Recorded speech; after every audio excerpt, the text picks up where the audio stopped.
আসসালামু আলাইকুম রহমতুল্লাহি অবরকাতুহ। সম্মানিত দর্শক, আপনারা ইতিমধ্যে লক্ষ্য করেছেন যে বিএনপির অনেক শীর্ষ নেতা আওয়ামী লীগের রাজনীতি প্রতিষ্ঠা করার জন্য নানা রকম ফর্মুলা দিচ্ছেন। একটি রিফাইন্ড আওয়ামী লীগ যদি আসে এবং আওয়ামী লীগের যে সকল লোক অন্যায় করেনি, দুর্নীতি করেনি, কিংবা আওয়ামী লীগ যদি শেখ পরিবার মুক্ত হয়ে একটি ভিন্ন মাত্রার নতুন নেতৃত্ব নিয়ে রাজনীতিতে আসতে চায়, সেক্ষেত্রে বিএনপি নামক যে দলটি, সেই দলটি আওয়ামী লীগকে প্রতিপক্ষ হিসেবে চাচ্ছে এবং এই আওয়ামী লীগের সম্পর্কে বিএনপির যে ইতিবাচক চিন্তা এবং চেতনা, এটি নিয়ে বিএনপির বিরুদ্ধ শক্তি এবং আওয়ামী লীগ বিরোধী শক্তি তারা উঠে পড়ে লেগেছে। এমনকি একসময় জামাতের আমির আওয়ামী লীগকে ক্ষমা করে দেওয়ার ব্যাপারে যে ইতিবাচক কথা বলেছেন বা বলেছিলেন, তাকেও কিন্তু সমালোচকরা মারাত্মকভাবে আক্রমণ করেছে। এখন যারা সমালোচনা করছেন এদের একটা বিরাট অংশ উগ্র, বিরাট অংশ তরুণ এবং দেশের যারা রাজনীতির যে ইতিহাস এবং ঐতিহ্য এই সম্পর্কে ওয়াকিবহাল নন। আওয়ামী লীগের সৃষ্টি, আওয়ামী লীগের অস্তিত্ব, আওয়ামী লীগের নীতি এবং আদর্শ এবং আওয়ামী লীগের যে বিশাল ভোট ব্যাংক রয়েছে, সেই ভোট ব্যাংকের যে কার্যকারিতা কিংবা তাদের শূন্যতা কিংবা তাদের অসহযোগিতার কারণে পুরো রাজনৈতিক অঙ্গনে নতুন একটি ফ্যাসিবাদের জন্ম হতে পারে, অনায়াসে সামরিক শাসন চলে আসতে পারে এবং পুরো রাজনৈতিক কৃষ্টি এবং কালচার ভ্যানিশ হয়ে যেতে পারে। এই জিনিসগুলো দেশের সিনিয়র যারা রাজনীতিবিদ তারা যেভাবে বুঝেছেন, তরুণরা সেই জিনিসগুলো বুঝতে পারেননি, ফলে তারা বিদ্রোহ করছেন। এটি আমি তাদের কোনো অন্যায় দেখছি না। তরুণদের তারুণ্য, তাদের রক্তের যে গরম এবং তাদের যে ঐতিহ্য, তারা এরকমই করবেন এবং আমাদের দায়িত্ব হলো তাদেরকে বোঝানো এবং তাদের কাছে সত্যিকার ইতিহাস তুলে ধরা। আপনি জানেন যে বাংলাদেশে যে কয়জন মানুষ আওয়ামী লীগের দ্বারা ক্ষতিগ্রস্ত হয়েছেন, তার মধ্যে জনাব মাহমুদুর রহমান মান্না না, ঠিক আমার দেশ সম্পাদক জনাব মাহমুদুর রহমান, তিনি অত্যন্ত ক্ষতিগ্রস্ত একজন মানুষ। মাহমুদুর রহমান মান্নাও ক্ষতিগ্রস্ত মানুষ, জামাতের আমির ক্ষতিগ্রস্ত মানুষ, রুহুল কবির রিজভী ক্ষতিগ্রস্ত, আমি নিজে আওয়ামী লীগের এমপি হওয়া সত্ত্বেও মারাত্মকভাবে ক্ষতিগ্রস্ত, অপমানিত এবং লাঞ্ছিত আওয়ামী লীগ দ্বারা। জনাব ফজলুর রহমান, তিনিও আওয়ামী লীগ জামানাতে মারাত্মকভাবে ক্ষতিগ্রস্ত। কিন্তু আমরা তারপরেও কেন অনেকেই আওয়ামী লীগের রাজনীতিতে ফিরে আসা নিয়ে ইতিবাচক কথা বলছি? এই বিষয়গুলো আপনাদেরকে বুঝতে হবে। আপনাদের কি মনে হয়, শেখ হাসিনা ফিরে আসলে আমাদেরকে সুযোগ দেবে? প্রশ্নই আসে না। বরং তার জমানাতে তার যে পতন হয়েছে, আমাদের মতো কিছু মানুষের কথা, লিখনি, এটা ফ্রান্সে যেভাবে রুশোর বক্তব্য দ্বারা পুরোটা রেভলিউশন হয়েছিল, বাংলাদেশে আমি গোলাম মোল্লা রনির মতো এরকম শত শত কলম যোদ্ধা, শত শত কণ্ঠযোদ্ধা, যাদের কারণে রাত জেগে জেগে গত 12 বছর, 13 বছর, 15 বছর ধরে আমরা মানুষের স্মৃতিপটে আওয়ামী লীগ সম্পর্কে যে নেতিবাচক ধারণা তৈরি করছি, তার জন্য দুনিয়ার সব মানুষ ক্ষমা করলেও শেখ হাসিনা ক্ষমা করবেন না। তা সত্ত্বেও আমরা আওয়ামী লীগকে চাচ্ছি। বোঝার চেষ্টা করুন, যখন শহীদ প্রেসিডেন্ট জিয়াউর রহমান ক্ষমতায় এলেন, যারা বিএনপি করেন তাদের খুব মনোযোগ সহকারে শুনবেন। বিএনপি করলে যে তারা বিএনপি ভালো জানেন, নট লাইক দ্যাট। বিএনপির ইতিহাস অনেকেই বিএনপি যারা করেন জানেন না। বিএনপির মূল যে থিম, বিএনপির মূল যে গঠনতন্ত্র, 4 জন লোক দ্বারা এটি গঠিত হয়েছিল। 1 নম্বরে ছিলেন ফরিদপুরের আব্দুল হামিদ চৌধুরী। আপনারা জানেন তিনি কে? তিনি আওয়ামী লীগের ফাউন্ডার, সাংগঠনিক সম্পাদক, বঙ্গবন্ধুর ক্লাসমেট, ঠ্যাঙ্গামারির জমিদারের সন্তান, 1954-এ প্রথম এমপি হয়েছিলেন। শহীদ প্রেসিডেন্ট জিয়াউর রহমানের যে আহ্বানে সাড়া দিয়ে এই প্রথম তিনি এসেছিলেন এই যে বাংলাদেশি জাতীয়তাবাদ এবং গঠনতন্ত্র বিএনপির হাতে দেওয়ার জন্য, আওয়ামী লীগের লোক। এরপরে কে এসেছিলেন? জনাব ফেরদৌস আহমেদ কুরেশি, ডাকসুর ভিপি। ডাকসুর ইতিহাসে ওনার মতো এত মেধাবী লেখাপড়া জানা মানুষ কেউ আসেননি। এরপর কে ছিলেন? মাহফুজা নামের আব্বা আবুল মনসুর আহমেদ, আওয়ামী লীগের নেতা। সাবেক প্রধানমন্ত্রী, যুক্তফ্রন্টের প্রধানমন্ত্রী আতাউর রহমান, আওয়ামী লীগের নেতা। কে এম উবাইদুর রহমান, আওয়ামী লীগের নেতা। মওদুদ আহমেদ, আওয়ামী লীগের নেতা। শাহ মুয়াজ্জেম, আওয়ামী লীগের নেতা। এর বাইরে সিরাজুল আলম খান, তারপর আসাম আব্দুর রব, শাহজাহান সিরাজ, এরপর আরও অনেকে। আমি এই মুহূর্তে নামগুলো যদি বলতে যাই এরকম শত শত নাম বলতে পারবো।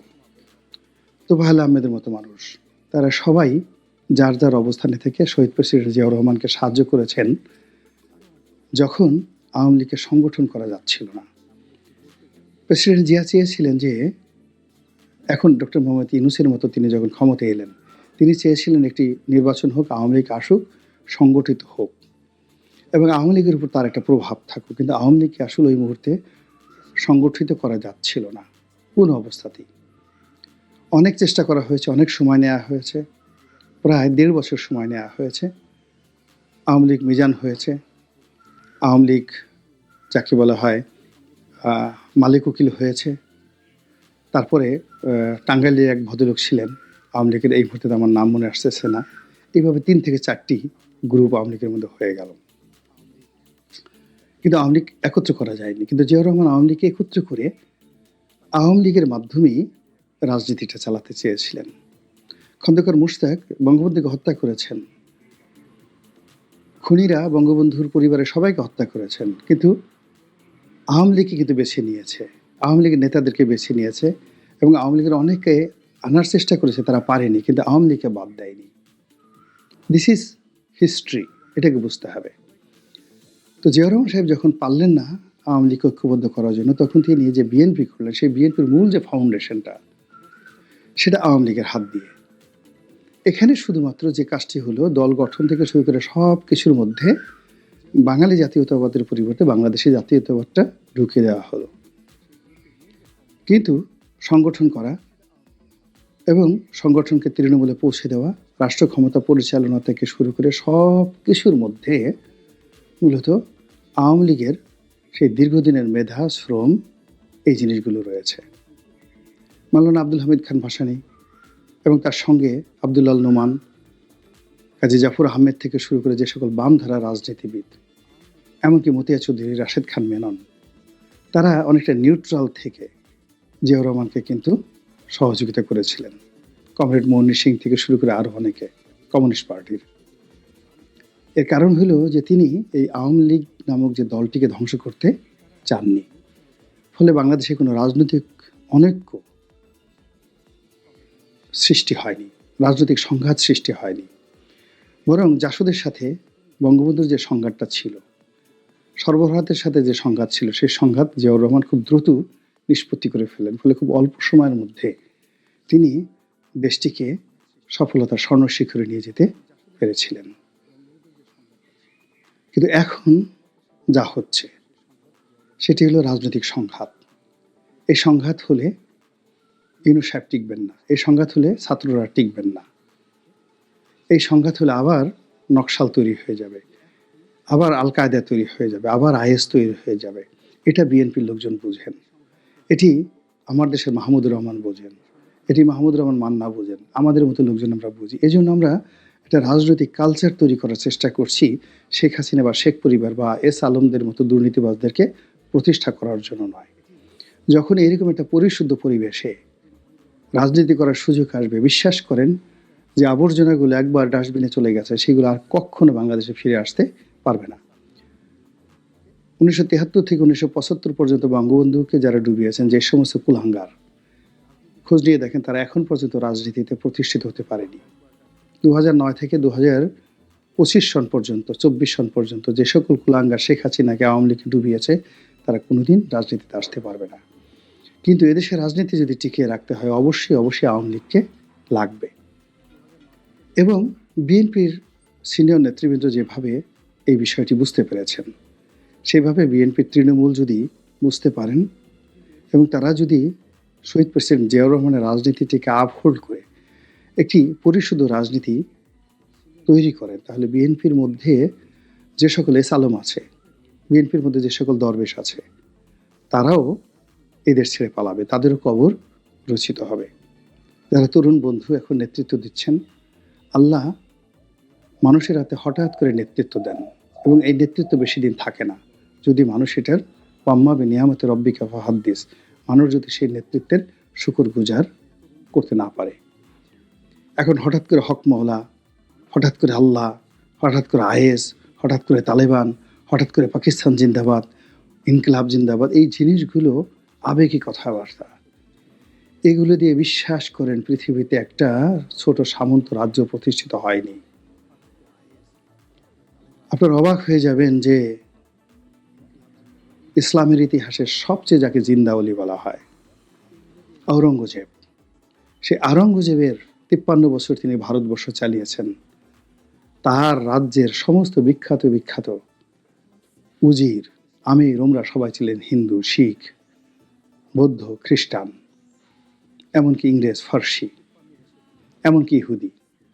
এবং তিনি শত শত হাজার মন্দির তিনি দিল্লির রাজকোষ থেকে সেগুলোকে নিয়মিত মাসোয়ারা দিয়ে চালাতেন। রাজনীতি ভিন্ন একটা বিষয়। কাজে এখানে অমুকের কল্লা কাটো, অমুকের রক কাটো, অমুকে নিষিদ্ধ করো, অমুকের লাথি মারো, অমুকের বাসা আক্রমণ করো, অমুকে শেষ করো, একটা রাজনৈতিক মেধা, একটা নেতা তৈরি করতে 50 বছর সময় লাগে, আর শেষ করতে মাত্র 5 মিনিট সময় লাগে। এই বাংলাদেশ আলটিমেটলি শেখ হাসিনার কারণে নেতৃত্ব শূন্য হয়ে পড়েছে। 21 আগস্টের গ্রেনেড হামলার কারণে অনেক নেতৃত্ব শূন্য হয়ে পড়েছে।